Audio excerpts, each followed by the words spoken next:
제발 살려주세요. 저 사람들한테 잡히면 전 죽어요. 폭설이 쏟아지던 밤, 소녀는 재벌 회장의 차 문을 열고 그대로 안으로 뛰어들었습니다. 문 열어! 당장 나와! 사채업자들이 차 문과 유리창을 미친 듯이 두드리기 시작했습니다. 운전석에 앉아있던 회장은 소녀를 보고 순간 얼어붙었습니다. 눈물과 눈으로 얼룩진 얼굴, 겁에 질린 눈매, 떨리는 입술. 회장은 가슴을 얻어맞은 듯 숨이 막혔고 이 소녀를 외면할 수 없었습니다. 도망친 소녀와 그 소녀의 얼굴에서 지워지지 않는 과거를 본 재벌 회장. 과연 이들에게는 어떤 일이 벌어질까요? 사연 시작 전 구독과 좋아요를 눌러주시고 어디서 듣고 계신지 댓글 남겨주시면 당신의 하루에 작은 기적이 깃들기를 바라겠습니다. 밤 11시가 넘은 시간이었습니다. 편의점 형광등이 하나씩 꺼지고 18살 윤서아는 낡은 패딩 지퍼를 목까지 올렸어요. 4시간 동안 계산대 앞에 서서 일한 다리가 퉁퉁 부어 있었습니다. 손님들이 흘린 음료수를 닦고 바닥을 쓸고 유통기한 지난 도시락을 폐기 처리하는 일까지 마쳤어요. 점장이 작은 봉투를 건넸습니다. 서아는 그 봉투를 두 손으로 받았어요. 오늘 받은 일당 5만 원이 들어 있었습니다. 내일 아침 학교 급식비로 내야 할 돈이었죠. 서아는 천천히 골목길로 접어들었습니다. 가로등 하나 없는 어두운 길이었어요. 낡은 빌라 반지하에 있는 작은 방이 서아의 집이었습니다. 월세 30만 원짜리 방이었어요. 창문은 반쯤 땅에 묻혀 있어서 햇빛이 거의 들지 않았습니다. 보일러는 석 달 전에 고장 났습니다. 수리비가 없어서 그냥 두고 있었어요. 전기장판 하나로 겨울을 나고 있었죠. 냉장고를 열면 라면 3개와 김치 반찬통 하나만 덩그러니 있었습니다. 골목 입구에 다다랐을 때였어요. 서아는 발걸음을 멈췄습니다. 자신의 집 계단 위에 검은 점퍼를 입은 사내 2명이 서 있었거든요. 담배 연기가 어둠 속에서 하얗게 피어오르고 있었습니다. 서아의 심장이 미친 듯이 뛰기 시작했어요. 사채업자들이었습니다. 서아는 조용히 뒷걸음질을 쳤어요. 가방을 꽉 껴안고 몸을 낮췄습니다. 그런데 그 순간 사내 중 한 명이 고개를 휙 돌렸어요. 저기 있다. 서아는 몸을 돌려 있는 힘껏 뛰기 시작했습니다. 뒤에서 거친 발소리가 쿵쿵 울렸어요. 골목을 빠져나와 큰 길로 나왔지만 사내들은 계속 뒤쫓아왔습니다. 잡아. 오늘 안 잡으면 우린 끝이야. 하늘에서는 눈이 펑펑 쏟아지기 시작했습니다.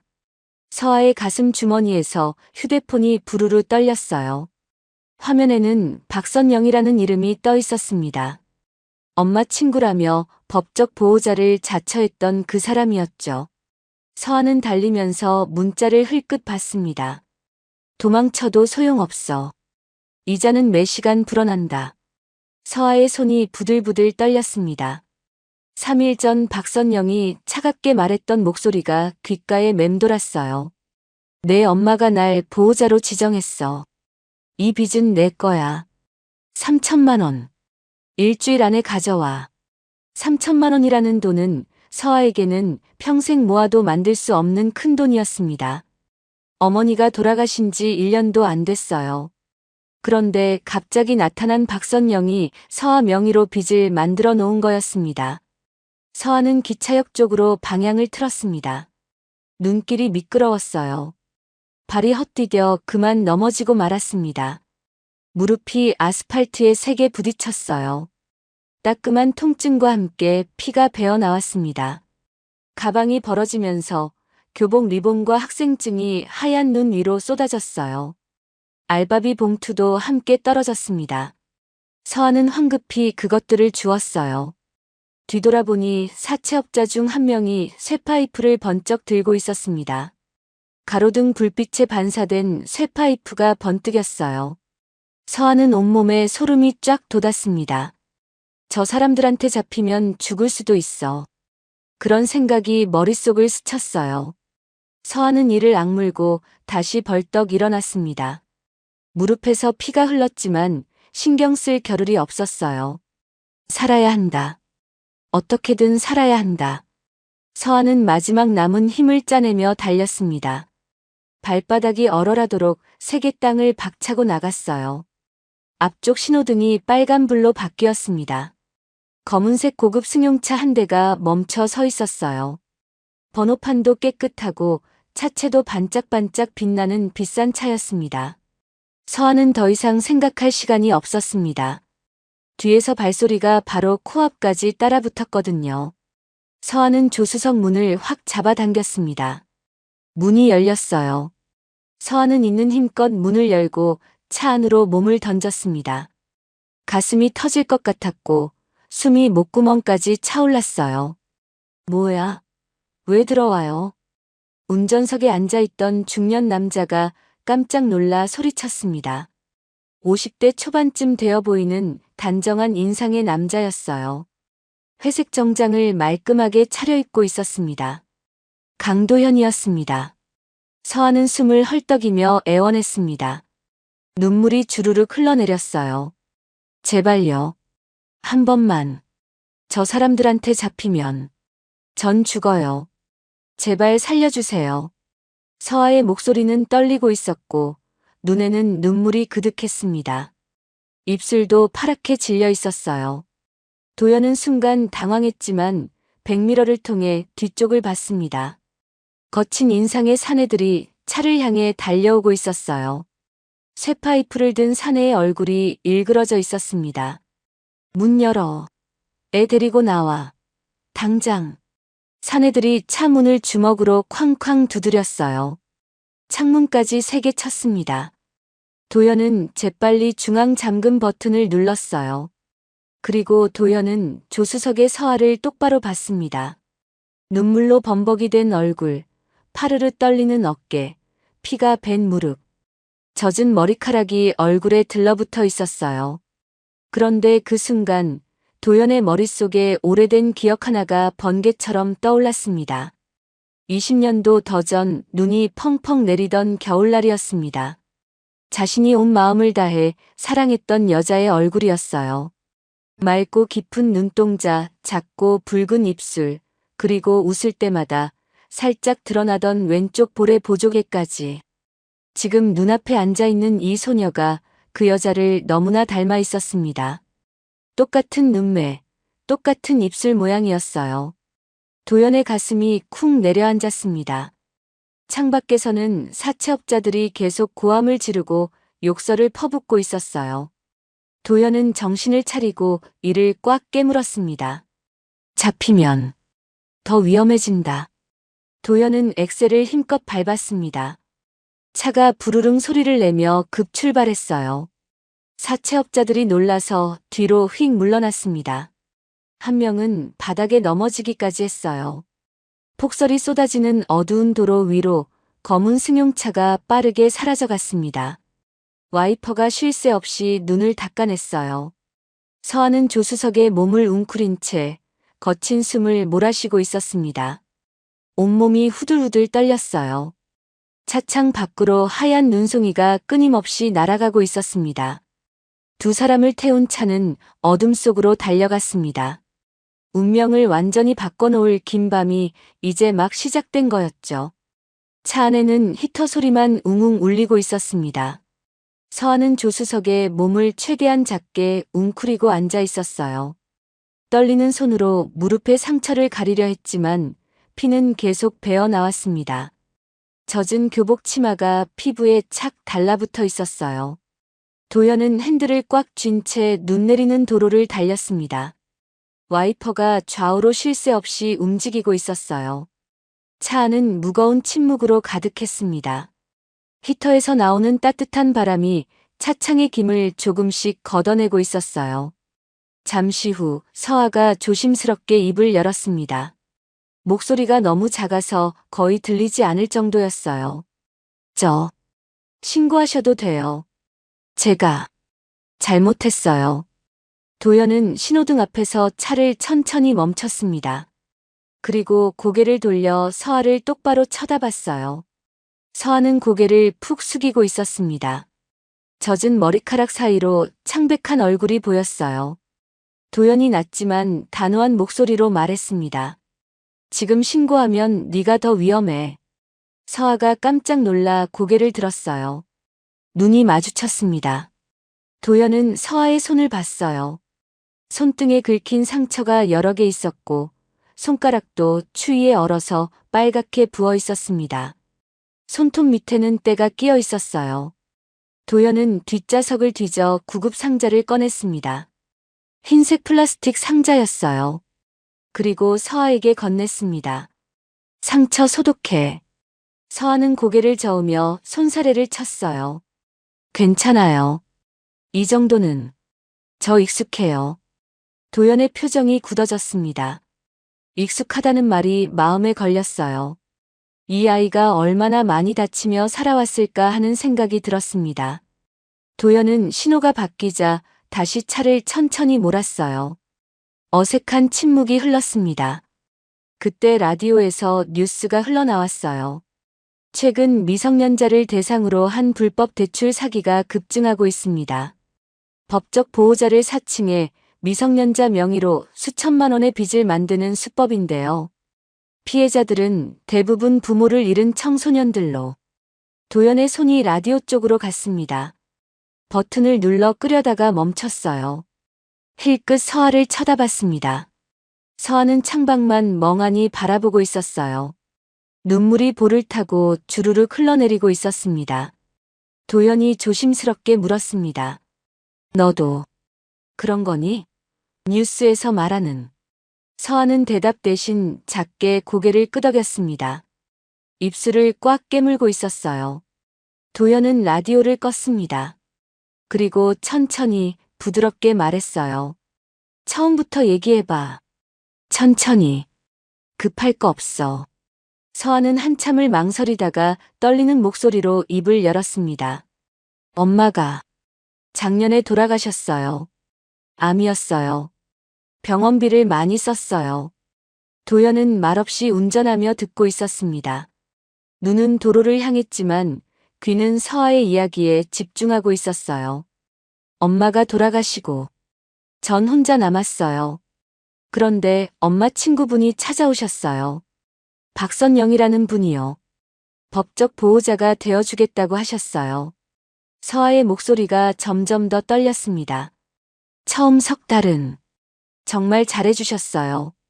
학교 준비물도 사주시고 밥도 차려주시고 저는 정말 감사했어요.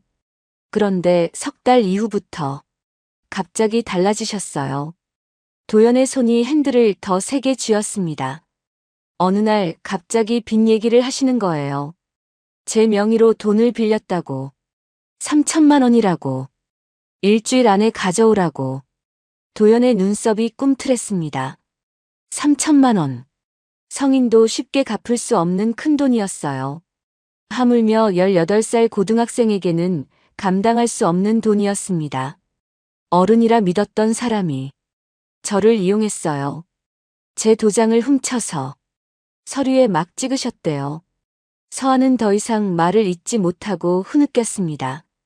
작은 어깨가 파르르 떨렸어요. 숨을 제대로 쉬지 못할 정도로 울고 있었습니다. 도연은 핸들을 더 세게 쥐었습니다.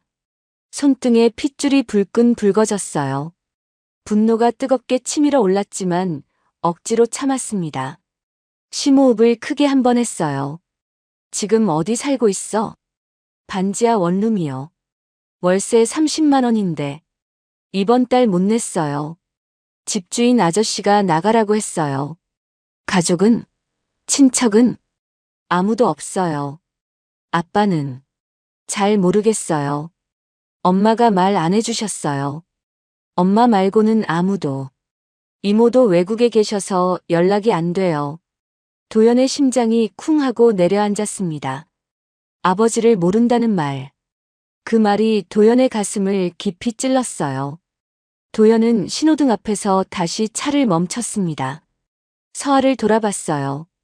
서아가 애써 웃으며 말했습니다. 근데 1년만 버티면 성인이니까. 그때까지만 버티면 제가 알아서 할 수 있어요. 제가 일도 더 열심히 하면. 서아의 목소리에는 애처롭고 가냘픈 희망이 담겨 있었습니다.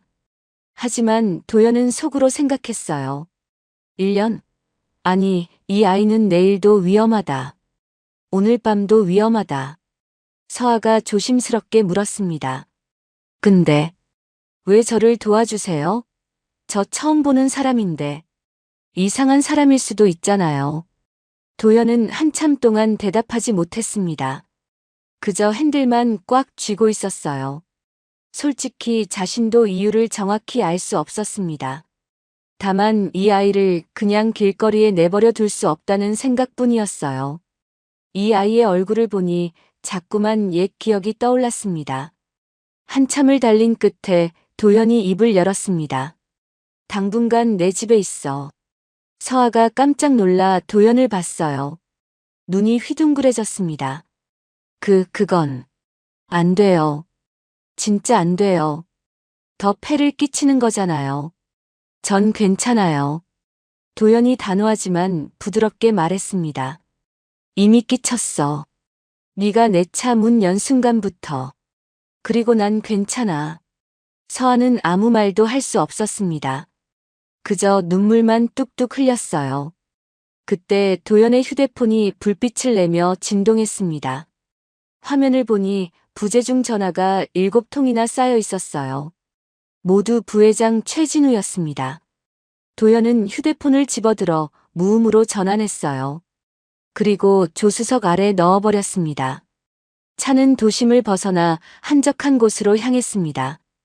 길가의 나무들이 눈을 뒤집어쓰고 하얗게 서 있었어요.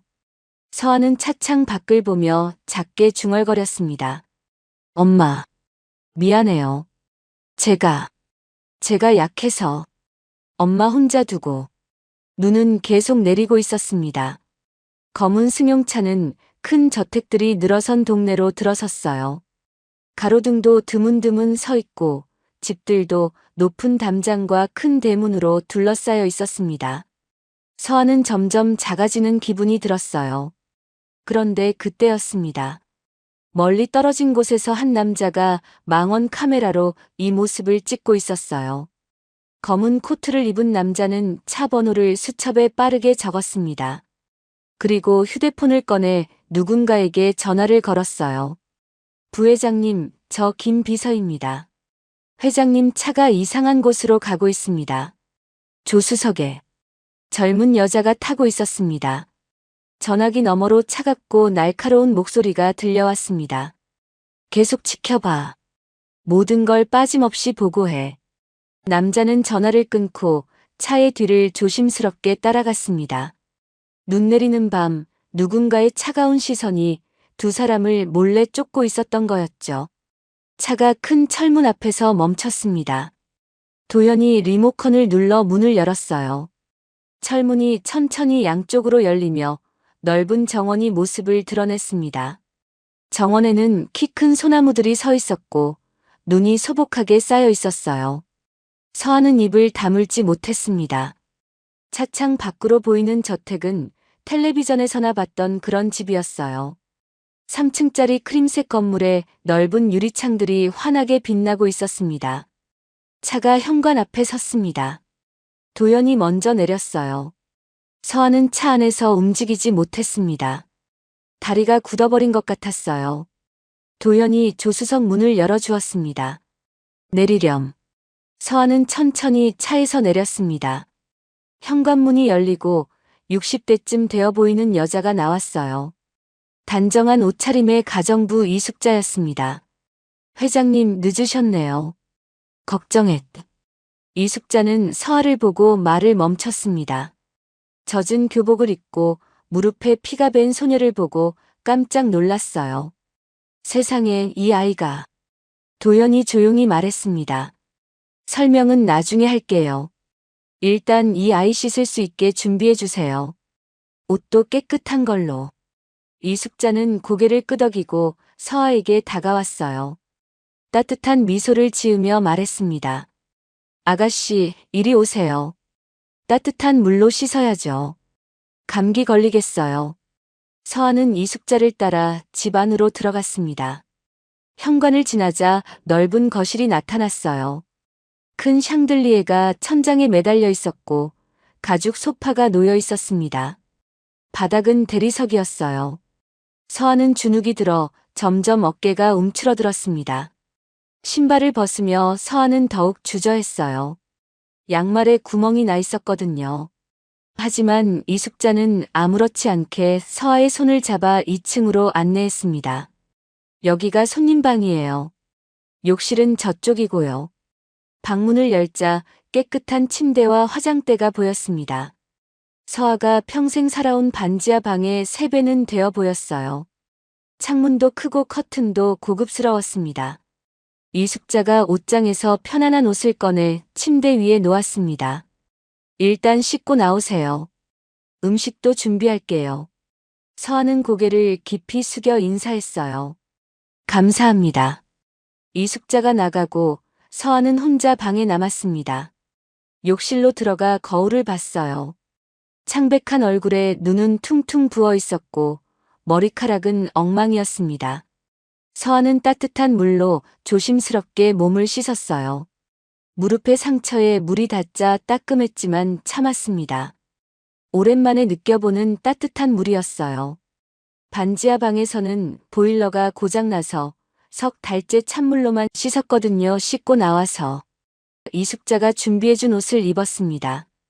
부드러운 면 티셔츠와 편한 바지였어요. 그런데 서아는 목에 걸고 있던 목걸이만큼은 절대 벗지 않았습니다.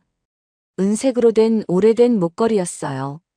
펜던트는 작은 별 모양이었습니다. 엄마가 남긴 유일한 물건이었어요. 서아는 천천히 2층 계단을 내려왔어요. 식당에서 구수한 냄새가 났습니다. 이숙자가 따뜻한 죽과 나물 반찬을 준비해 놓았어요. 아가씨, 여기 앉아서 드세요. 서아는 의자에 앉았지만 수저를 쉽게 들지 못했습니다. 목이 메었어요. 한술 떠서 입에 넣자 눈물이 주르륵 흘러내렸습니다. 천천히 드세요. 괜찮아요. 이숙자가 다정하게 등을 쓰다듬어 주었습니다. 한편 도연은 거실 소파에 앉아 서아의 가방을 보고 있었어요. 바닥에 떨어진 가방에서 물건들이 조금 삐져나와 있었습니다. 도연은 조심스럽게 가방을 집어들었어요. 그때 가방 안쪽 주머니에서 낡은 사진 한 장이 떨어졌습니다. 도연이 그것을 집어들었어요. 사진 속에는 어린 서아와 한 여자가 함께 웃고 있었습니다. 눈 오는 날이었어요. 도연의 손이 파르르 떨렸습니다. 사진 속 여자의 얼굴을 보는 순간 심장이 멎는 것 같았어요.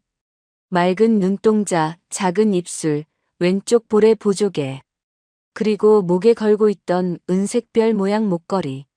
도연은 급히 서재로 들어갔습니다. 책상 서랍을 열어 오래된 사진첩을 꺼냈어요. 먼지가 살짝 쌓여 있었습니다. 첫 페이지를 펼쳤습니다. 20년 전 겨울 사진이었어요. 눈 오는 날 한 여자가 활짝 웃고 있었습니다. 도연 자신도 옆에서 웃고 있었어요. 여자의 목에는 은색별 모양 목걸이가 걸려 있었습니다. 도연이 직접 선물했던 목걸이였어요. 도연은 서아가 들고 온 사진과 자신의 오래된 사진을 나란히 놓고 비교했습니다. 같은 여자였어요. 틀림없었습니다. 도연의 손이 부들부들 떨렸어요. 윤지영, 당신이었어. 도연은 사진첩을 더 넘겼습니다.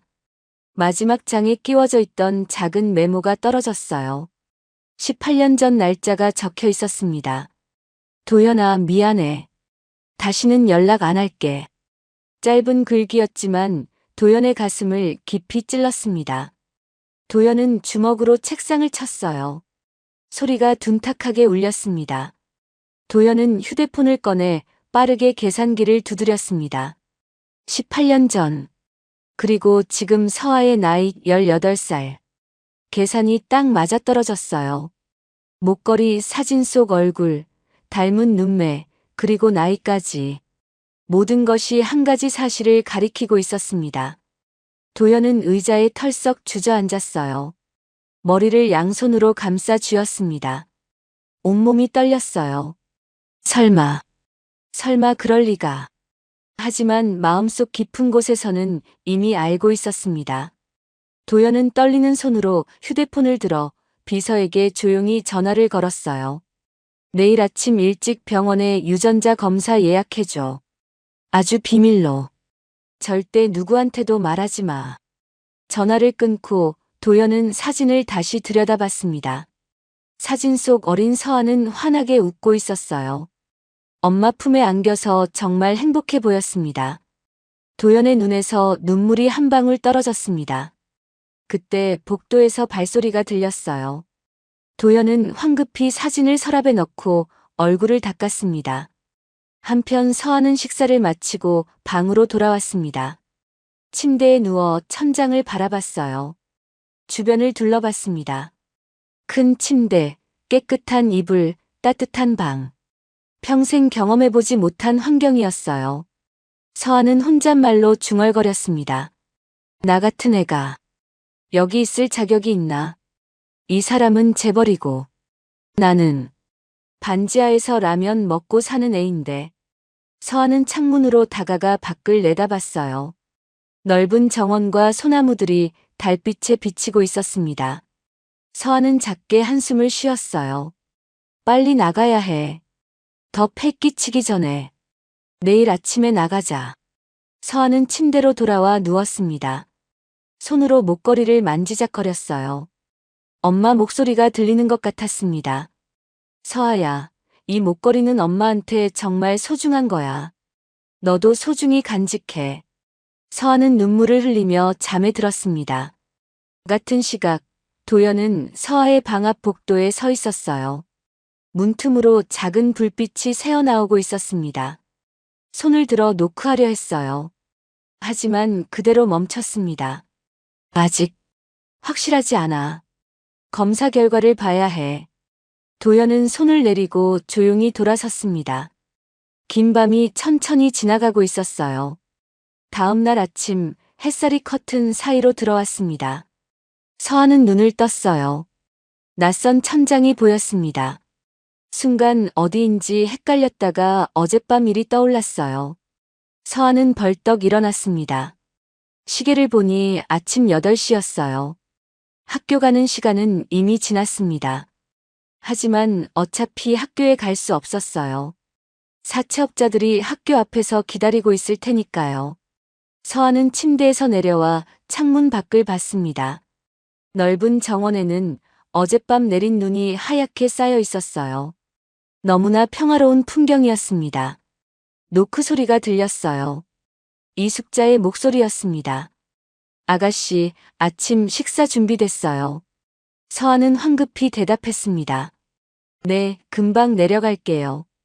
서아는 어제 입었던 옷을 다시 입고 조심스럽게 계단을 내려갔어요. 식당에는 이미 도연이 앉아 있었습니다. 신문을 보고 있었어요. 서아는 어색하게 의자에 앉았습니다. 식탁에는 따뜻한 밥과 국 반찬들이 차려져 있었어요. 서아는 수저를 들었지만 입으로 가져가지 못했습니다. 도연이 신문을 내려놓고 서아를 봤어요. 그리고 먼저 말을 꺼냈습니다. 학교는 다니고 있니? 서아가 작게 대답했어요. 다니긴 하는데 요즘은 못 가고 있어요. 학교 앞에 사채 사람들이 기다리고 있어서요. 그래서 알바를 더 늘렸어요. 이자라도 갚으려고. 도연의 손이 잠깐 멈칫했습니다. 주먹을 꽉 쥐었다가 풀었어요. 그 빚 얘기 자세히 들려줄 수 있겠니? 서아는 고개를 끄덕였습니다. 가방에서 구겨진 서류 몇 장을 꺼냈어요. 사채 계약서였습니다. 이게 제 명의로 된 계약서예요. 도연이 서류를 받아들었습니다. 찬찬히 읽어 내려갔어요. 이자율은 법으로 정해진 것보다 훨씬 높았습니다. 복리로 계산되어 있었어요. 한 달만 지나도 이자가 눈덩이처럼 불어나는 구조였습니다. 보호자 권한으로 대출 실행. 도연이 중얼거렸어요. 박선영이라는 이름이 보호자란에 적혀 있었습니다. 서아가 떨리는 목소리로 말했습니다. 처음엔 몰랐어요. 박선영 아주머니가 정말 잘해주셔서. 법원에서 보호자 지정도 받았대요. 그런데 석 달 전부터 갑자기 돈 얘기를 하기 시작했어요. 도연은 서류를 더 살폈습니다. 날짜를 보니 서아의 도장이 찍힌 날은 석 달 전이 아니라 6개월 전이었어요. 서아가 전혀 모를 때 이미 계약이 진행된 거였습니다. 도연이 낮게 말했습니다. 이건 빚이 아니야. 범죄야. 서아의 눈에 눈물이 고였어요.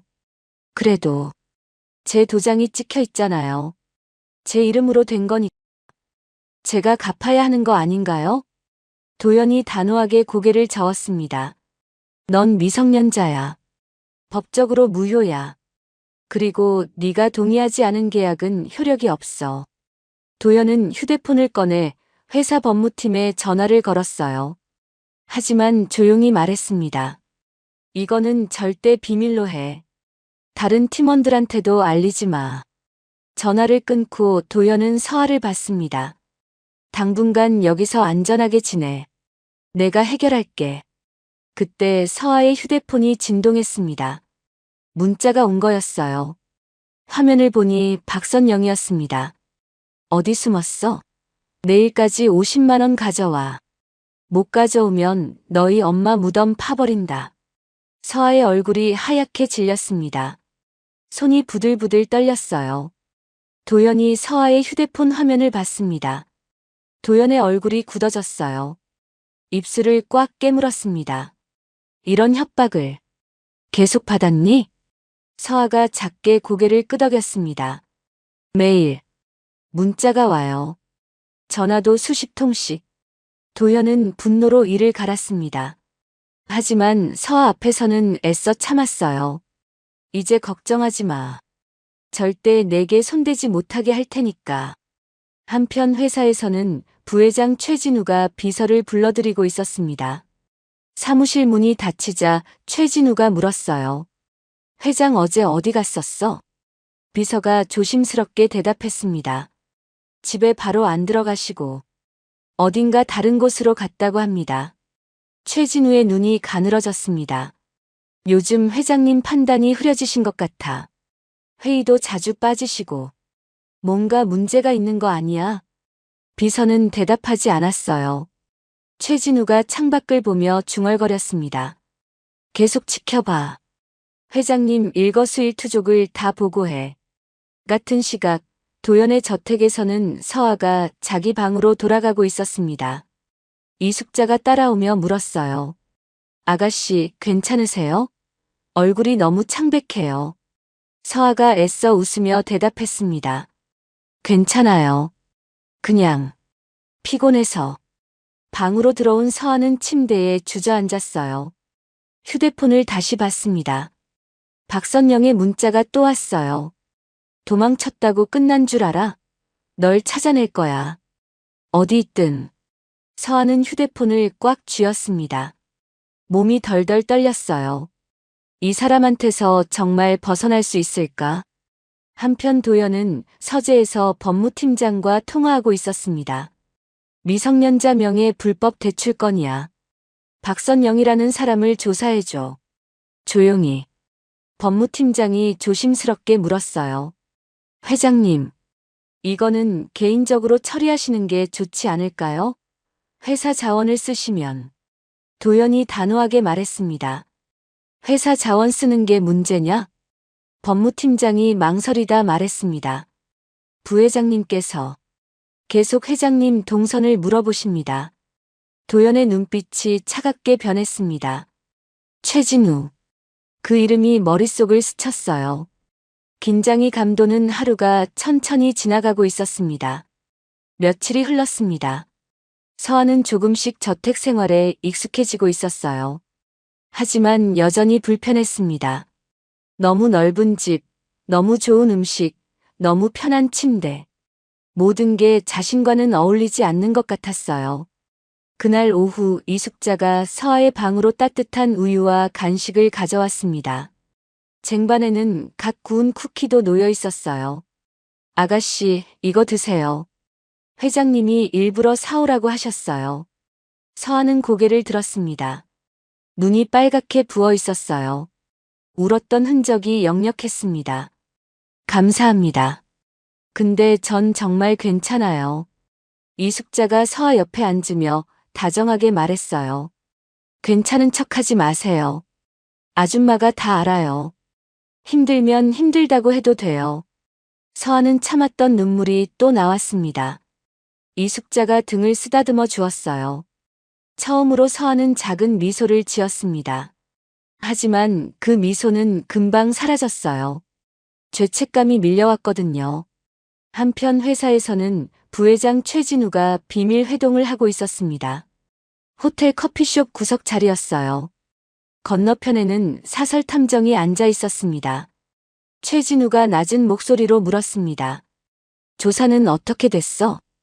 탐정이 봉투를 꺼내 건넸어요. 안에는 서아의 사진과 신상 정보가 들어 있었습니다.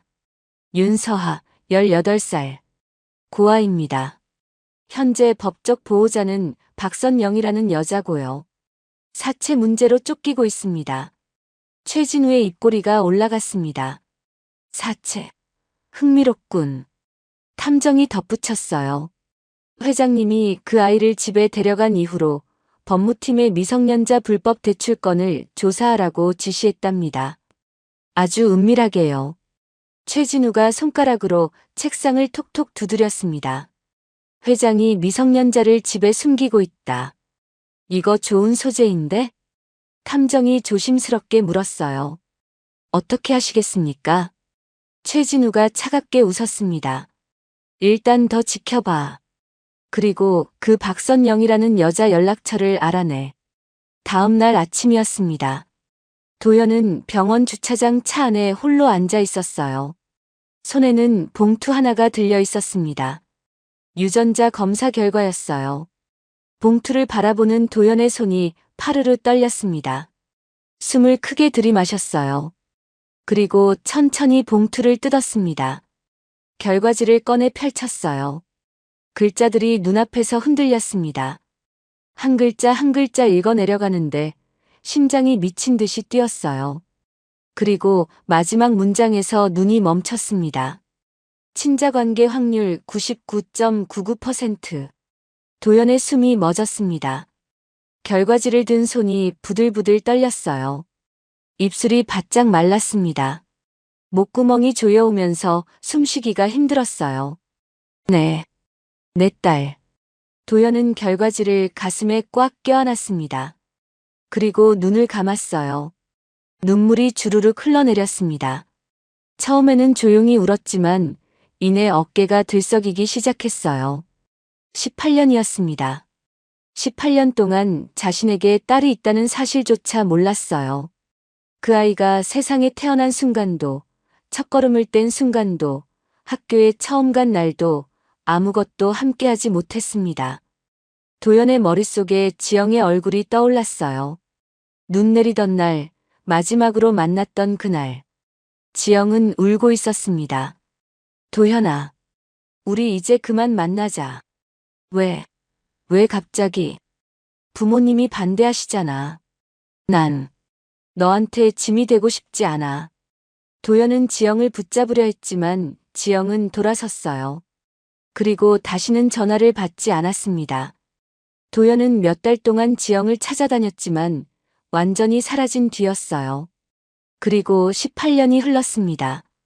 지영이 혼자 아이를 낳았고, 혼자 키웠고, 병으로 세상을 떠났어요. 그 모든 시간 동안 도연은 아무것도 몰랐습니다. 미안해. 지영아. 정말 미안해. 왜 말하지 않았어? 왜 혼자 모든 걸 짊어졌어? 도연은 핸들에 이마를 대고 한참을 울었습니다. 가슴이 찢어지는 것 같았어요. 숨을 쉴 때마다 가슴이 아팠습니다.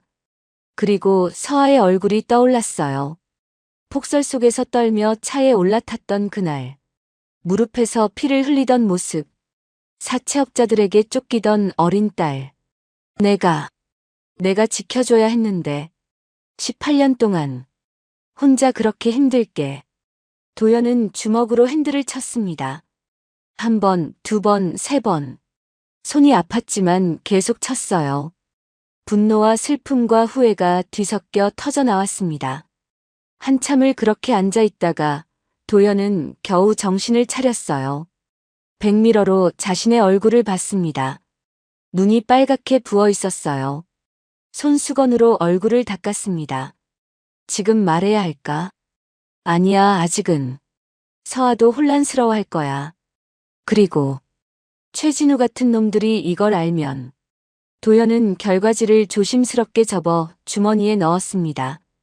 그리고 차를 몰고 집으로 향했어요. 저녁 무렵이었습니다. 식탁에는 이숙자가 정성껏 차린 저녁이 놓여 있었어요.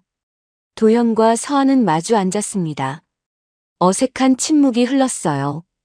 도연은 서아를 볼 때마다 목이 메었습니다. 내 딸, 내 소중한 딸. 마음속으로 계속 되뇌었어요. 밥을 먹으려 해도 목으로 넘어가지 않았습니다. 서아가 조심스럽게 입을 열었습니다. 내일쯤 나가려고 하는데요. 도연의 손이 멈췄어요. 서아를 똑바로 봤습니다. 서아가 계속 말했어요. 너무 오래 폐를 끼쳤어요. 그리고 제가 여기 있으면 아저씨한테 피해가 갈 것 같아서요. 도연의 가슴이 철렁 내려앉았습니다. 떠난다는 말. 그 말을 들을 수가 없었어요. 도연이 부드럽게 말했습니다. 아저씨는 괜찮아. 전혀 불편하지 않아. 서아가 고개를 저었어요. 그래도 저 같은 애가 이런 집에 있는 게 어울리지 않잖아요. 도연의 눈시울이 붉어졌습니다. 참으려 했지만 눈물이 고였어요. 상황이 괜찮아질 때까지만 있어줘. 응. 아저씨가 다 해결할게. 그리고 불편한 거 있으면 언제든 말해. 뭐든지 다 해줄게. 도연의 목소리가 떨렸습니다. 서아는 그 떨림을 느꼈어요. 왜 저한테 이렇게 잘해주세요? 저 그냥 아무것도 아닌데. 도연은 대답할 수 없었습니다. 너는 내 딸이야. 내가 평생 찾던 딸이야. 그 말을 하고 싶었지만 참았어요. 그냥 도와주고 싶어서야. 그러니까 조금만 더 있어줘. 서아는 고개를 숙였습니다. 마음은 여전히 무거웠어요. 부담스러웠고 미안했습니다. 하지만 갈 곳도 없었어요. 조금만 더 있을게요. 정말 죄송해요. 도연은 고개를 끄덕였습니다. 눈물을 참으며 다시 밥을 먹으려 했어요. 하지만 손이 계속 떨렸습니다. 긴 저녁이 천천히 지나가고 있었습니다.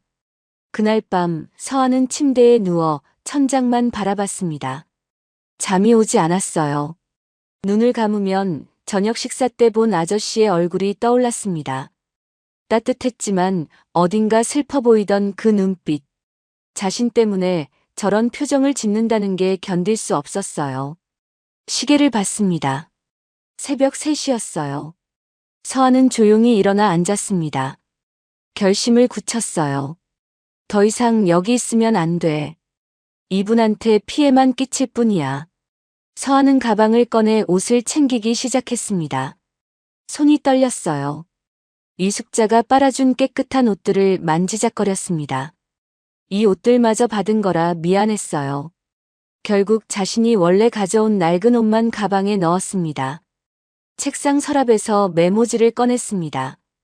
펜을 들었지만 손이 떨려서 글씨가 잘 써지지 않았어요. 눈물이 메모지에 떨어졌습니다. 서아는 눈물을 닦고 다시 펜을 들었어요. 신세 많이 졌습니다. 정말 감사했어요. 제 일은 제가 해결할게요. 건강하세요. 짧은 글이었지만 쓰는 동안 가슴이 찢어지는 것 같았습니다. 하고 싶은 말이 너무 많았어요. 저를 구해주셔서 감사합니다. 따뜻하게 대해주셔서 감사합니다. 제 인생에서 가장 행복한 며칠이었어요. 하지만 그런 말들을 쓰면 더 떠나기 힘들 것 같았어요. 서아는 메모지를 침대 위에 조심스럽게 놓았습니다. 그리고 방을 한번 둘러봤어요. 큰 침대, 포근한 이불, 따뜻한 난방. 평생 처음 경험한 편안함이었습니다. 가슴이 먹먹했어요. 방문 손잡이를 잡았습니다. 한참을 그대로 서 있었어요. 정말 나가야 하나? 조금만 더 있으면 안 될까? 하지만 고개를 저었습니다. 안 돼. 더 있으면 더 정이 들어. 그럼 더 떠나기 힘들어져. 문을 조심스럽게 열었습니다. 복도는 고요했어요. 시계 초침 소리만 들렸습니다. 서하는 발끝으로만 걸었어요. 계단을 한 칸 한 칸 조심스럽게 내려갔습니다. 삐걱 소리라도 나면 어쩌나 싶어서 난간을 꽉 잡고 천천히 내려갔어요. 거실을 지나며 식탁을 봤습니다. 어제 저녁을 먹었던 그 자리. 아저씨가 밥을 더 먹으라고 권했던 그 순간들. 눈물이 또 났어요. 현관에 도착했습니다. 신발을 신으려다 멈칫했어요. 뒤를 돌아봤습니다. 넓은 거실, 따뜻했던 소파, 환한 조명. 며칠 동안 머물렀던 이 집이 너무나 그리울 것 같았어요. 서하는 작게 중얼거렸습니다. 아저씨, 정말 감사했어요. 평생 잊지 않을게요. 행복하세요. 목이 메었습니다. 더 이상 참을 수가 없었어요. 서하는 현관문을 열고 밖으로 나갔습니다. 새벽 공기가 살을 애는 듯 차가웠어요. 문을 닫을 때 소리가 날까봐 아주 천천히 조심스럽게 닫았습니다. 발걸음을 재촉했습니다. 돌아보고 싶었지만 참았어요. 돌아보면 다시 들어가고 싶어질 것 같았거든요. 눈물을 흘리며 걸었습니다. 추운 새벽 거리를 혼자 걸었어요. 버스 정류장에 도착했습니다. 시간표를 봤어요. 첫 차는 1시간 뒤에 온다고 나와 있었습니다. 서하는 벤치에 앉아 가방을 꼭 껴안았어요. 추워서 몸이 떨렸지만 슬퍼서 더 떨렸습니다. 그 시각 이숙자가 평소처럼 새벽 5시에 일어났습니다. 부엌으로 가서 아침 준비를 하려고 했어요. 물을 끓이고 밥솥 뚜껑을 열고 냉장고에서 반찬을 꺼냈습니다. 그런데 뭔가 이상했어요. 집안이 너무 조용했습니다. 평소에는 서하가 일어나는 소리가 들렸거든요. 화장실 가는 소리, 방문 여는 소리. 그런데 오늘은 아무 소리도 들리지 않았어요. 이숙자는 불안한 마음에 2층으로 올라갔습니다. 서하의 방 앞에 섰어요. 문을 노크했습니다. 아가씨, 일어나셨어요? 대답이 없었습니다. 이숙자는 조심스럽게 문을 열었어요. 방은 텅 비어 있었습니다. 정리된 이불, 깨끗한 책상, 그리고 침대 위 작은 메모지 한 장. 이숙자는 메모지를 집어 읽었습니다. 손이 파르르 떨렸어요. 얼굴이 하얗게 변했습니다. 안 돼. 안 돼. 아가씨가. 이숙자는 메모지를 들고 급히 도연의 방으로 달려갔습니다. 문을 세게 두드렸어요. 회장님, 회장님, 큰일 났어요. 도연이 황급히 문을 열었습니다. 잠옷 차림에 머리가 헝클어져 있었어요. 아직 잠이 덜 깬 얼굴이었습니다. 무슨 일이에요? 무슨 일이? 이숙자가 떨리는 목소리로 말했습니다. 아가씨가 나가셨어요. 메모만 남기고. 혼자. 도연의 얼굴에서 피가 쫙 빠졌습니다. 심장이 쿵 내려앉는 것 같았어요. 손이 떨렸습니다. 뭐라고요? 이숙자가 메모지를 건넸습니다. 도연은 그것을 받아 읽었어요. 글자가 눈앞에서 흔들렸습니다. 신세 감사합니다. 제 일은 제가 해결할게요. 짧은 글귀가 가슴을 찔렀어요.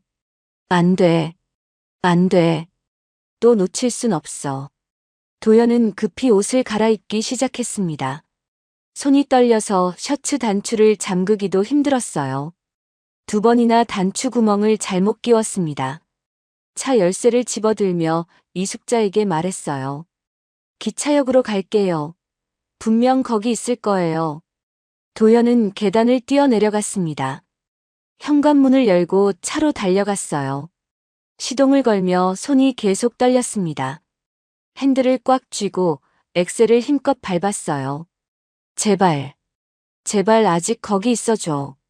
내 딸을. 18년 만에 찾은 내 딸을 또 잃을 순 없어. 절대로. 도연의 눈에는 이미 눈물이 고여 있었습니다. 새벽 도로는 한산했어요. 신호등이 빨간불이었지만 주변을 확인하고 그냥 지나쳤습니다. 평소에 도연이라면 절대 하지 않을 행동이었어요. 차는 미친 듯이 달렸습니다. 과속 단속 카메라가 번쩍였지만 신경 쓰지 않았어요. 도연의 가슴은 두근두근 뛰었습니다. 식은땀이 등을 타고 흘렀어요. 18년 동안 네가 어디 있는지도 몰랐어. 혼자 얼마나 힘들었을지도 몰랐어. 이제야 찾았는데 또 놓치면 안 돼, 절대 안 돼. 기차역이 보였습니다. 도연은 주차장에 차를 급하게 세웠어요. 문도 제대로 잠그지 않고 대합실로 뛰었습니다. 숨이 가빠서 제대로 달릴 수도 없었어요. 가슴이 터질 것 같았습니다. 대합실 안으로 들어갔습니다. 이른 시간이라 사람이 많지 않았어요.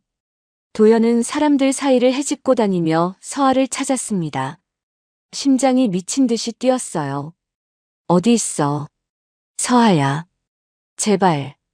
제발 여기 있어줘.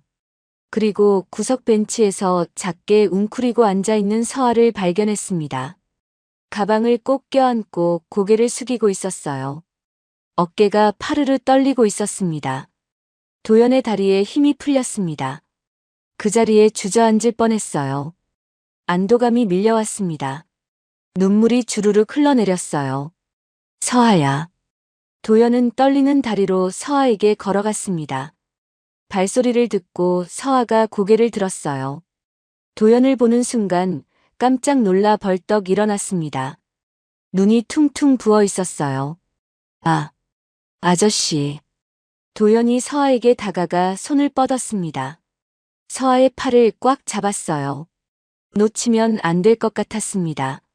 손에 힘을 주어 잡았어요. 왜 말도 없이. 나간 거야. 도연의 목소리가 심하게 떨렸습니다. 숨이 가빠서 제대로 말하기도 힘들었어요. 눈물이 계속 흘러내렸습니다. 서아가 고개를 숙이며 떨리는 목소리로 말했습니다. 죄송해요. 더 이상 폐를 끼칠 수 없어서요. 아저씨는 저 같은 애 때문에 피해보시면 안 되잖아요. 도연은 서아의 어깨를 두 손으로 꽉 잡았습니다. 눈물이 주르륵 흘러내렸어요. 말을 하려 했지만 목이 메었습니다. 입술이 떨렸어요. 서아야. 나는.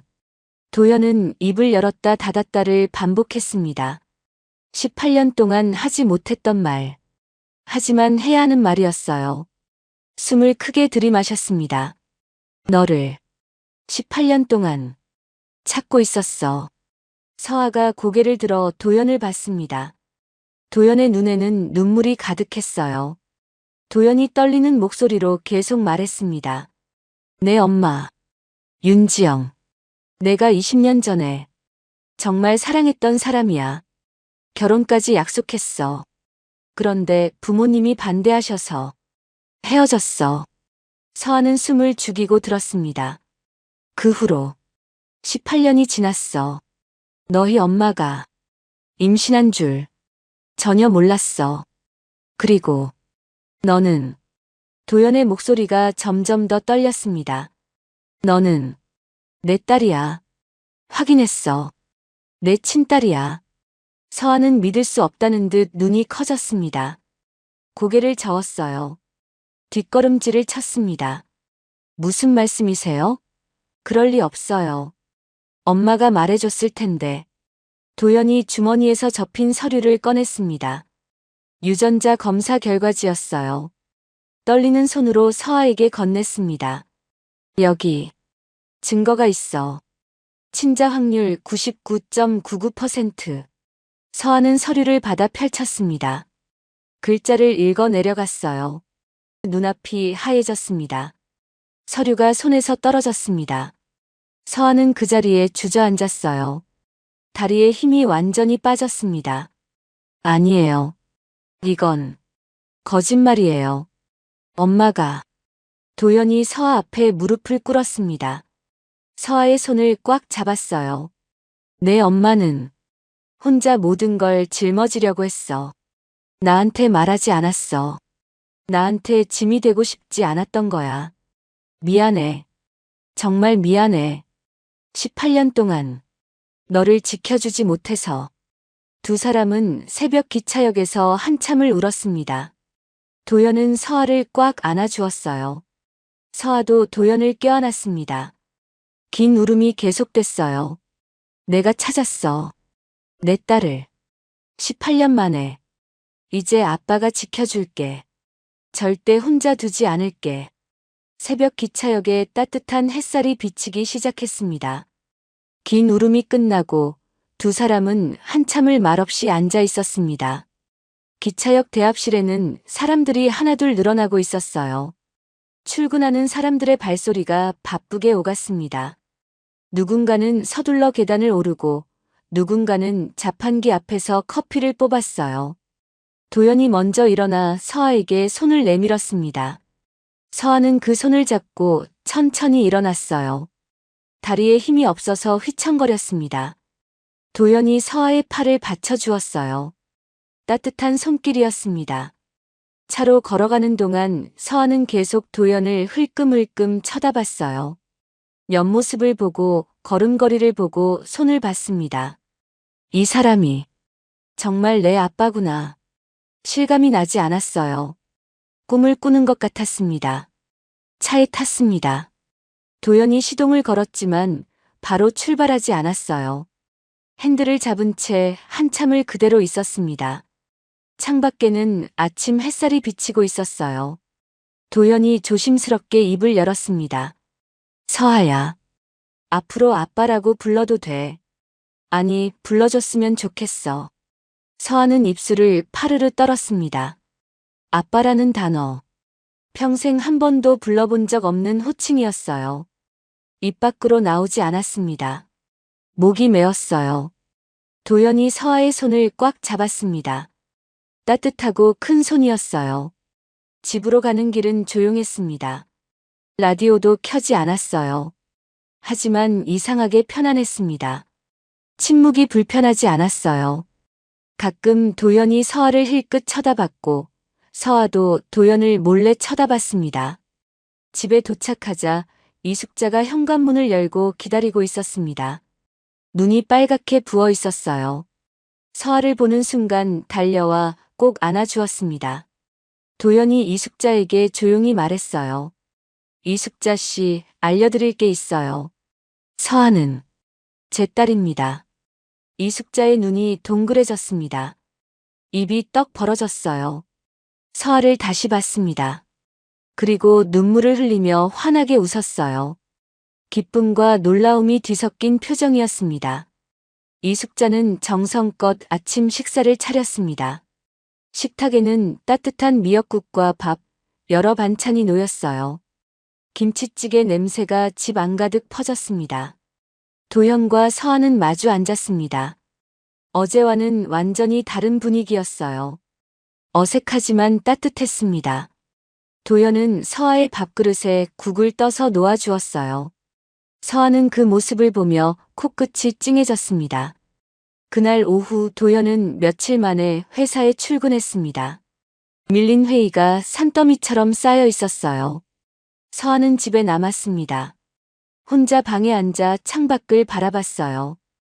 회사에 도착한 도연은 곧장 임원 회의실로 향했습니다. 문을 열자 부회장 최진우를 비롯한 임원들이 이미 자리에 앉아 있었어요. 최진우의 입가에는 차가운 미소가 걸려 있었습니다. 최진우가 서류를 펼치며 말했습니다. 회장님, 요즘 회의에 자주 불참하시더니 개인적인 일로 회사 자금을 쓰셨다는 보고가 있던데요.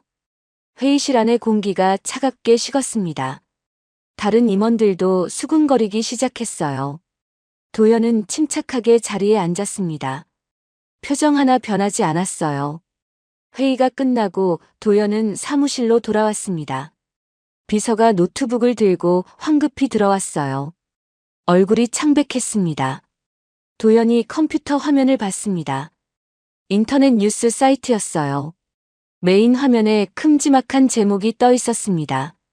대기업 회장, 미성년자 여학생과 동거 의혹.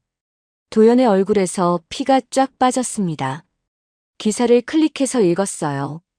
내용은 사실을 왜곡한 것들 뿐이었습니다. 악의로 가득했어요. 익명의 제보에 따르면 모 대기업 회장이 최근 신원불명의 여고생을 자택에 들였다. 해당 여학생은 사체 문제로 쫓기던 중이었으며 도연은 주먹으로 책상을 쿵 쳤습니다. 펜꽂이가 넘어졌어요. 최진우의 짓이 분명했습니다. 같은 시각 서아는 집에서 휴대폰을 보고 있었습니다. 오랜만에 켠 휴대폰에는 메시지가 수십 개 쌓여 있었어요. 친구가 보낸 링크를 눌렀습니다. 화면에 뜬 기사를 읽는 서아의 손이 부들부들 떨렸습니다. 얼굴이 새하얗게 변했어요. 눈앞이 캄캄했습니다. 휴대폰이 손에서 떨어졌습니다. 바닥에 떨어진 휴대폰 화면에는 여전히 그 기사가 떠 있었어요. 서아는 그 자리에 주저앉았습니다. 가슴이 조여왔어요. 숨을 제대로 쉴 수가 없었습니다. 아빠를 겨우 찾았는데 또 짐이 되는 거야. 서아는 무릎을 껴안고 울기 시작했어요. 작은 어깨가 들썩였습니다. 이숙자가 이상한 낌새를 느끼고 방으로 왔지만 서아는 문을 잠그고 나오지 않았어요. 저녁 무렵 도연이 집에 돌아왔습니다. 현관문을 여는 손에 힘이 없었어요. 얼굴에는 피곤함이 가득했습니다. 이숙자가 황급히 다가왔어요. 걱정스러운 표정이었습니다. 도연은 급히 2층으로 올라가 서아의 방 앞에 섰습니다. 문을 두드렸어요. 안에서는 흐느끼는 소리만 들렸습니다. 서아의 떨리는 목소리가 문 너머로 들려왔어요. 제발, 그냥 가세요. 전 아빠한테 짐이에요. 도연은 문에 이마를 기댔습니다. 눈을 감았어요. 가슴이 찢어지는 것 같았습니다. 그때 아래층에서 초인종 소리가 울렸습니다. 이숙자가 문을 열었어요. 40대 중반쯤 되어 보이는 여자가 서 있었습니다. 단정한 옷차림에 차분한 인상이었어요. 도연이 계단을 내려왔습니다. 여자와 눈이 마주쳤어요. 순간 도연의 발걸음이 멈췄습니다.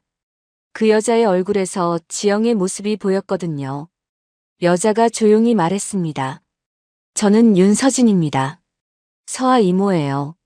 언니, 동생입니다. 도연의 가슴이 철렁 내려앉았습니다. 서진은 가방에서 두꺼운 봉투를 꺼냈어요. 봉투가 묵직해 보였습니다. 서진이 거실 소파에 앉으며 봉투를 열었습니다. 안에는 비디오 테이프 여러 개와 서류 뭉치가 들어 있었어요. 사진도 있었습니다. 언니가 혹시 서아가 위험에 처하면 이걸 쓰라고 했어요. 박선영과 부회장의 연결고리, 불법 대출 조직의 내부 영상, 모든 증거가 여기 있습니다. 도연은 서류를 하나하나 펼쳐봤습니다. 손이 떨렸어요. 박선영이 사채업자들과 돈을 나누는 사진, 최진우와 통화하는 녹취록, 서아의 도장을 위조하는 영상까지 모든 게 명확했습니다. 도연의 눈빛이 변했습니다. 이를 꽉 깨물었어요. 반격할 시간이 온 거였습니다. 도연은 거실 탁자 위에 펼쳐진 증거들을 하나하나 살펴봤습니다. 비디오 테이프가 5개, 녹음 파일이 담긴 작은 녹음기, 그리고 사진과 서류 뭉치.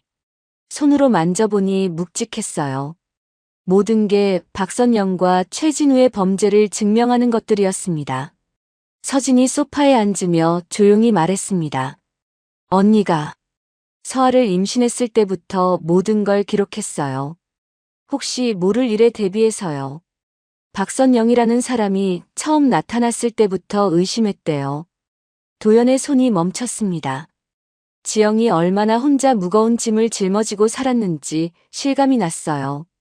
목이 메었습니다. 서진은 가방에서 낡은 수첩도 꺼냈어요. 갈색 가죽 표지가 낡아서 해졌습니다. 지영의 글씨로 빼곡히 적혀 있었어요. 서아의 성장 일기였습니다. 첫걸음을 뗀 날 처음 학교에 간 날, 상을 받은 날. 18년의 시간이 그 안에 고스란히 담겨 있었어요. 도연은 수첩을 펼쳐봤습니다. 첫 페이지에 적힌 글씨가 눈에 들어왔어요. 우리 서하, 오늘 첫걸음을 뗐다. 도연이가 봤으면 얼마나 좋아했을까. 눈물이 주르륵 흘러내렸습니다. 그때 2층에서 문 여는 소리가 들렸습니다. 서하가 방문을 살짝 열고 복도로 나온 거였어요. 계단 난간 너머로 아래를 조심스럽게 내려다봤습니다. 아버지와 낯선 사람들이 심각한 표정으로 뭔가를 의논하고 있었어요. 서하는 천천히 계단을 내려왔습니다. 난간을 꽉 잡고 한 칸씩 조심스럽게 내려왔어요. 거실 입구에 섰습니다. 탁자 위에 서류들이 눈에 들어왔어요. 그리고 소파에 앉아있는 여자를 봤습니다. 순간 서하의 발걸음이 멈췄어요. 눈이 커졌습니다. 이모. 서진이 벌떡 일어났습니다. 서하를 보는 순간 눈물이 주르륵 흘러내렸어요. 달려가서 서하를 꽉 안아주었습니다. 서하도 이모를 꼭 껴안았어요. 서하야. 우리 서하. 얼마만이야. 서진의 목소리가 떨렸습니다. 마지막으로 본 게 3년 전이었어요. 외국으로 발령 나기 전이었습니다. 그때 서하는 겨우 중학생이었는데 이제는 훌쩍 커서 고등학생이 됐어요. 이모. 정말 이모 맞아요? 연락이 안 돼서. 어떻게 된 줄. 서하가 울먹이며 말했습니다.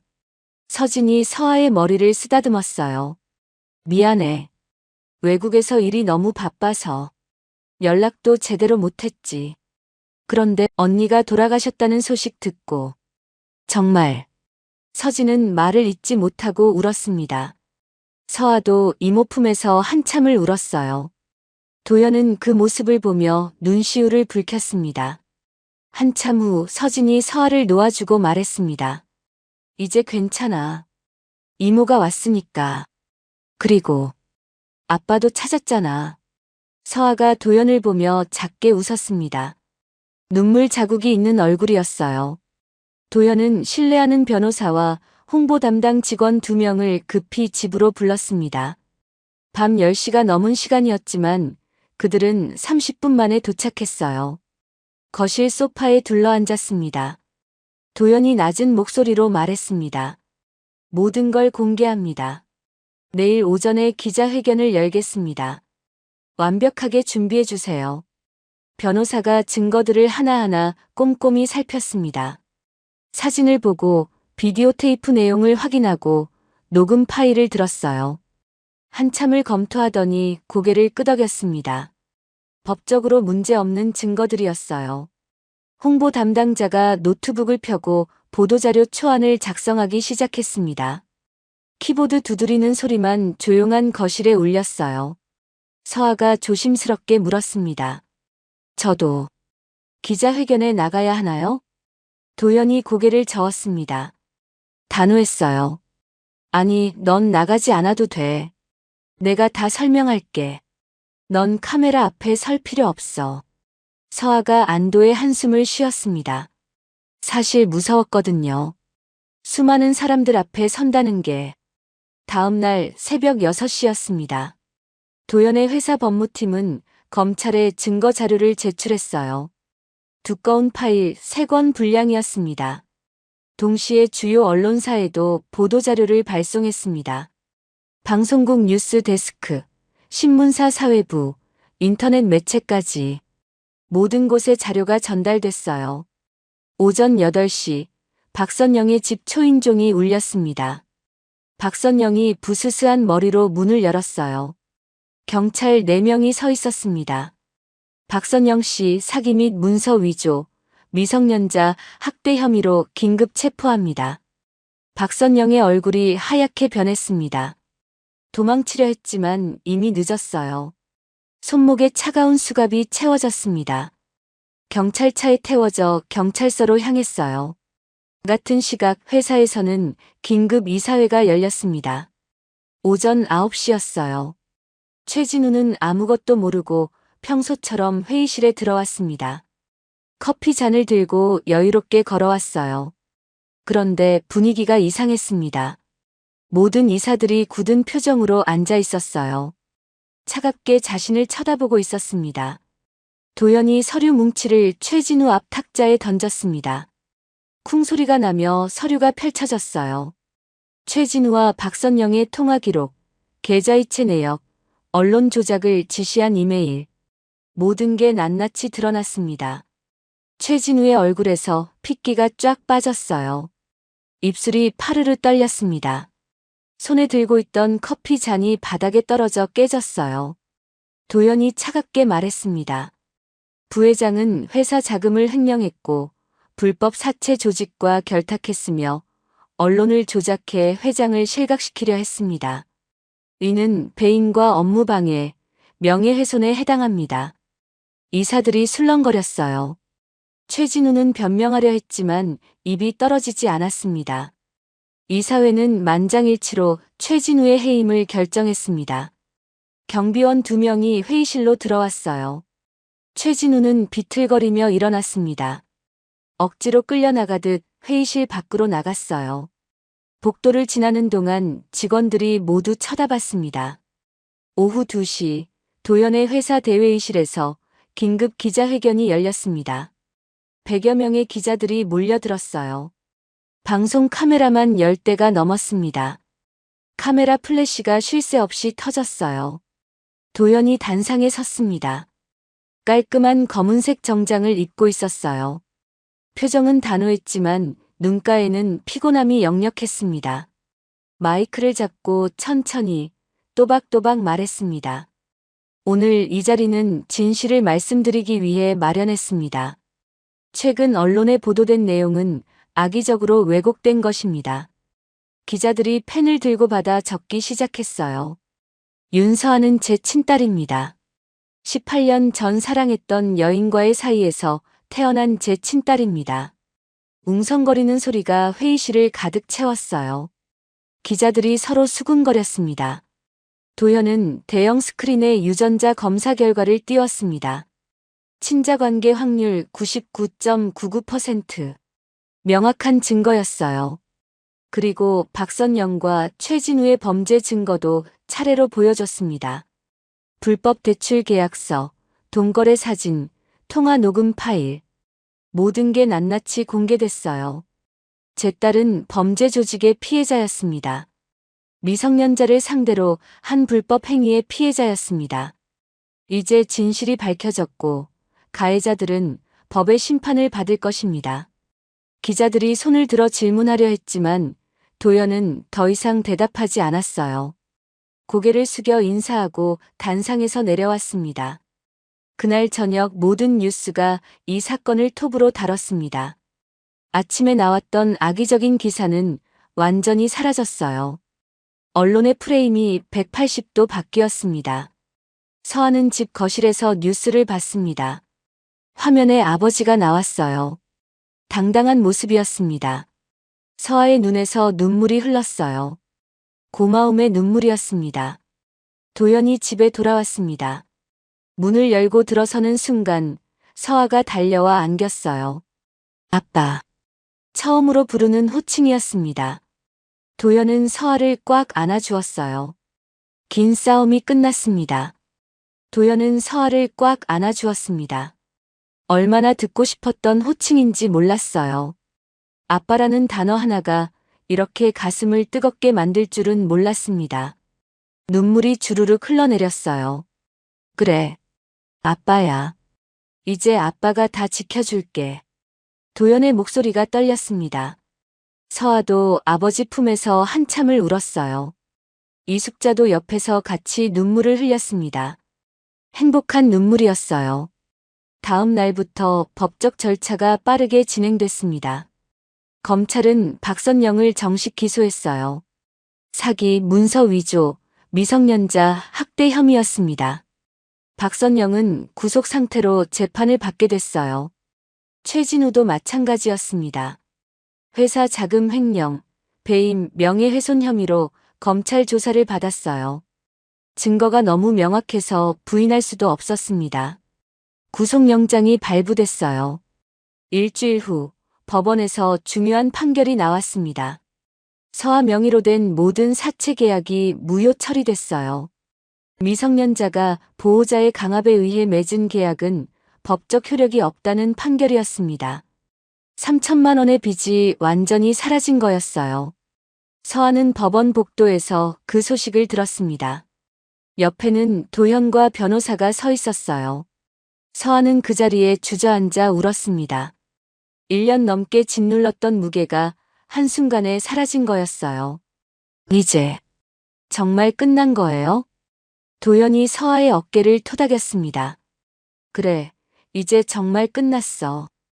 그날 오후 도현과 서아는 구청에 갔습니다. 호적 정리를 하기 위해서였어요. 창구 직원이 서류를 검토하고 도장을 찍었습니다. 이제 서아는 법적으로도 강도현의 딸이 됐어요. 이름은 강서아로 바뀌었습니다. 서아는 새로 발급된 주민등록증을 받아들었어요. 강서아라는 이름이 선명하게 찍혀 있었습니다. 옆에는 아버지란에 강도현이라고 적혀 있었어요. 서아는 그 카드를 한참 동안 바라봤습니다. 제 이름이 바뀌었네요. 도현이 미소 지으며 말했습니다. 원래 내 이름이야. 이제야 찾은 거지. 집으로 돌아오는 길 차 안은 따뜻했습니다. 밖에는 봄 햇살이 내리쫓고 있었어요. 겨울이 지나고 봄이 온 거였습니다. 며칠 후 서아는 학교에 복귀했습니다. 한 달 넘게 못 나갔던 학교였어요.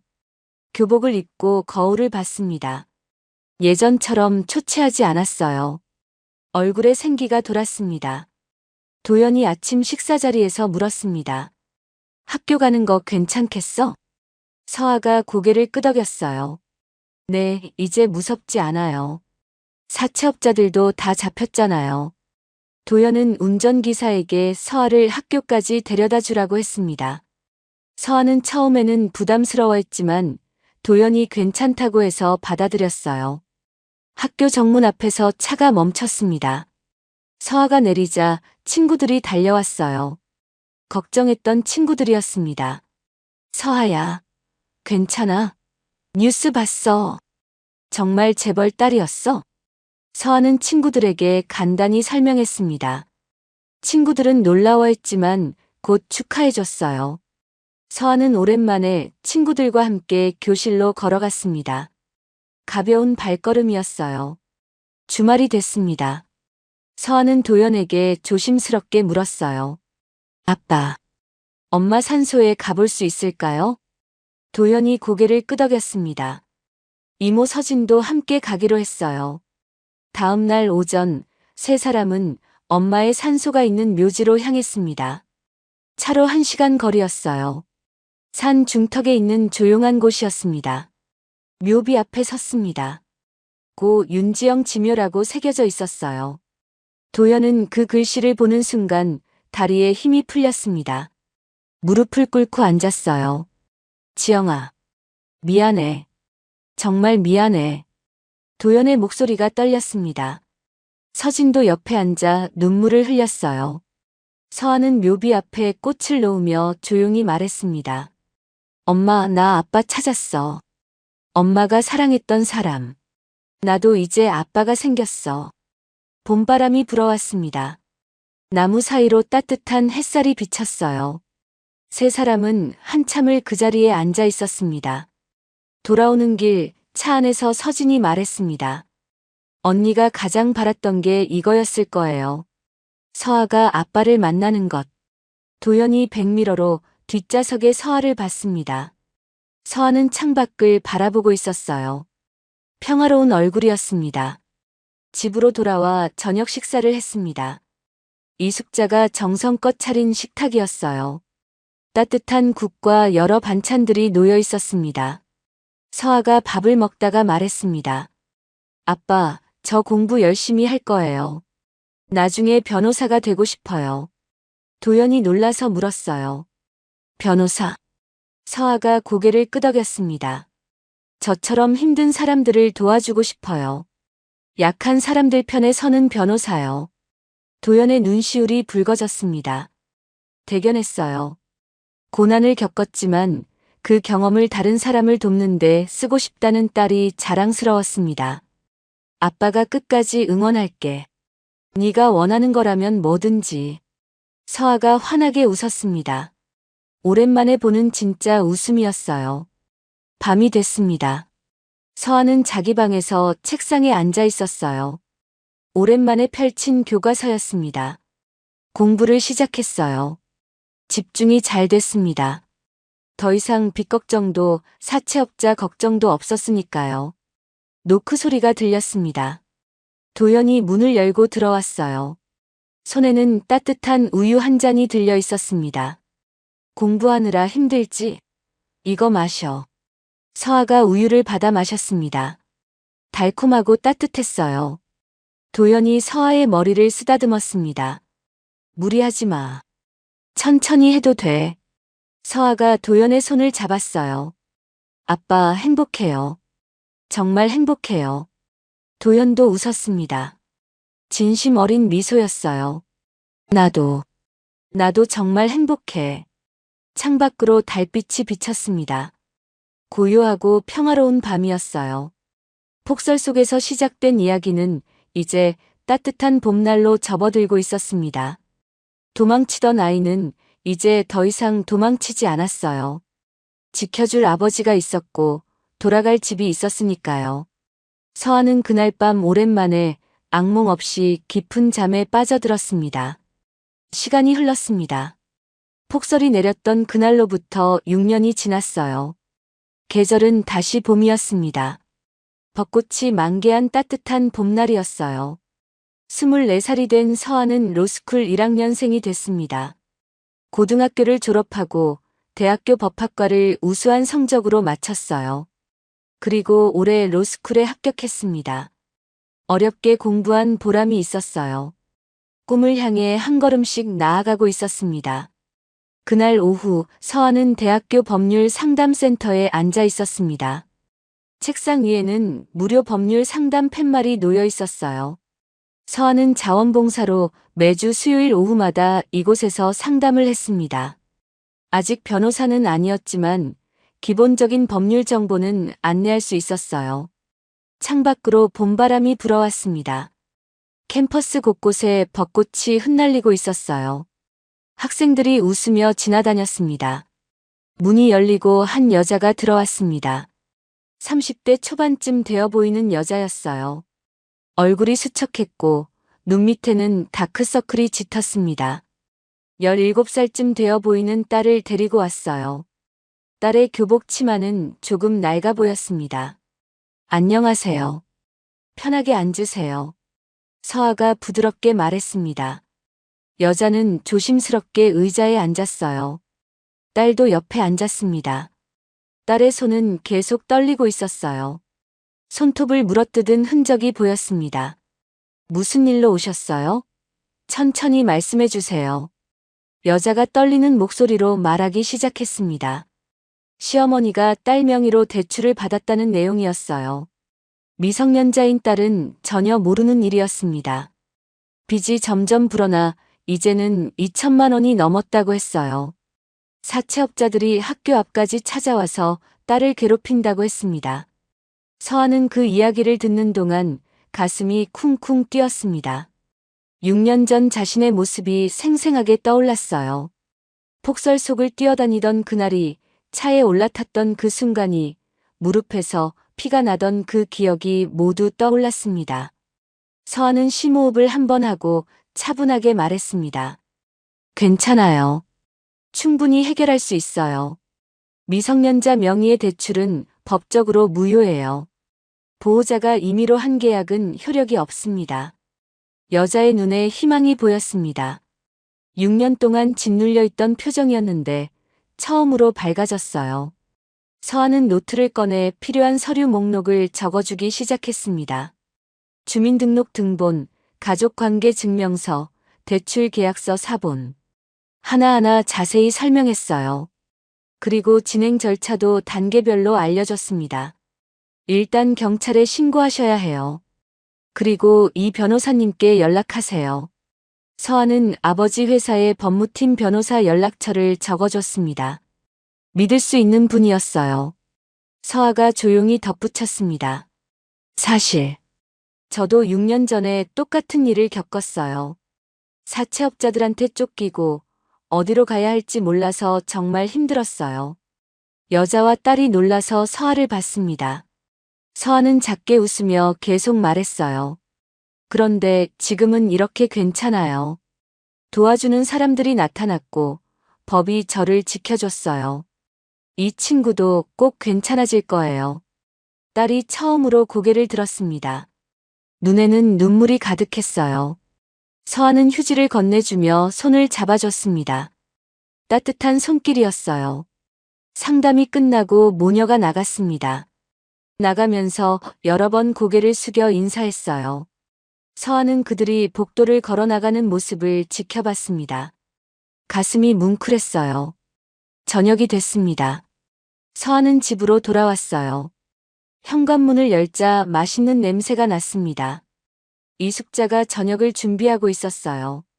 이제는 머리가 많이 휘어진 이숙자였지만 여전히 건강했습니다. 아가씨 오셨어요? 회장님은 곧 오신대요. 서아는 방에 가방을 두고 거실로 나왔습니다. 소파에 앉아 텔레비전을 켰어요. 저녁 뉴스가 나오고 있었습니다. 현관문이 열렸습니다. 도연이 들어왔어요. 6년이 지났지만 여전히 단정한 모습이었습니다. 다만 머리에 흰머리가 조금 늘었어요. 아빠 오셨어요?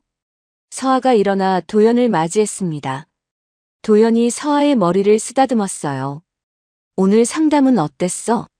식탁에 앉아 저녁을 먹으며 서아는 오늘 만난 모녀 이야기를 했습니다. 도연은 진지하게 들었어요.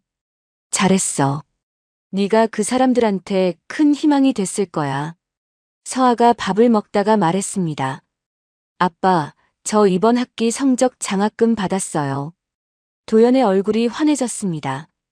정말 자랑스러웠어요. 그래. 우리 딸 정말 대단하네. 식사 후 두 사람은 거실 소파에 나란히 앉았습니다. 텔레비전에서는 법률 관련 뉴스가 나오고 있었어요. 미성년자 보호법이 강화됐다는 내용이었습니다. 서아가 화면을 보며 말했습니다. 제가 겪었던 일이 법을 바꾸는데 조금이라도 도움이 됐으면 좋겠어요. 도연이 서아의 어깨를 감싸 안았습니다. 이미 많은 도움이 됐어. 네가 있어서 다른 아이들이 희망을 갖게 됐잖아.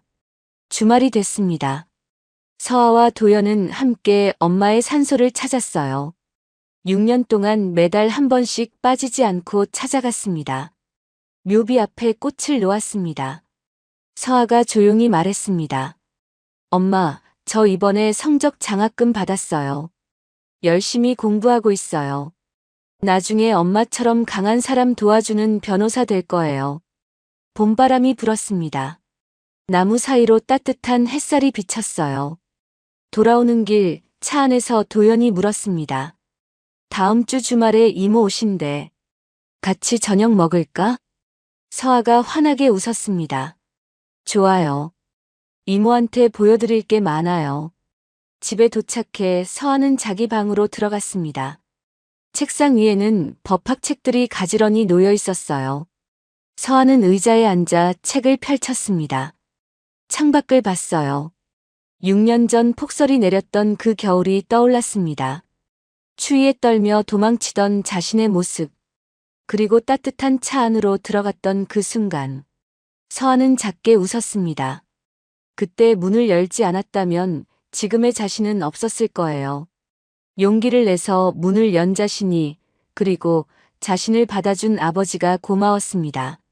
서아는 책상 서랍에서 오래된 사진 한 장을 꺼냈어요. 6년 전 아버지와 처음 찍은 가족 사진이었습니다.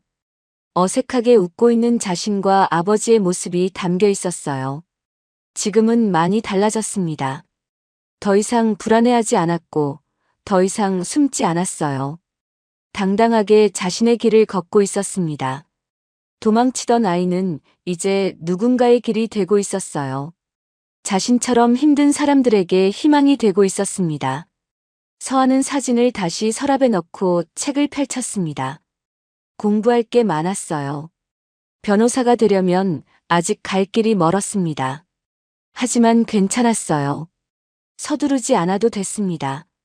옆에는 항상 응원해주는 아버지가 있었고 따뜻한 집이 있었으니까요. 밤이 깊어갔습니다. 서아의 방 불빛은 늦은 밤까지 켜져 있었어요.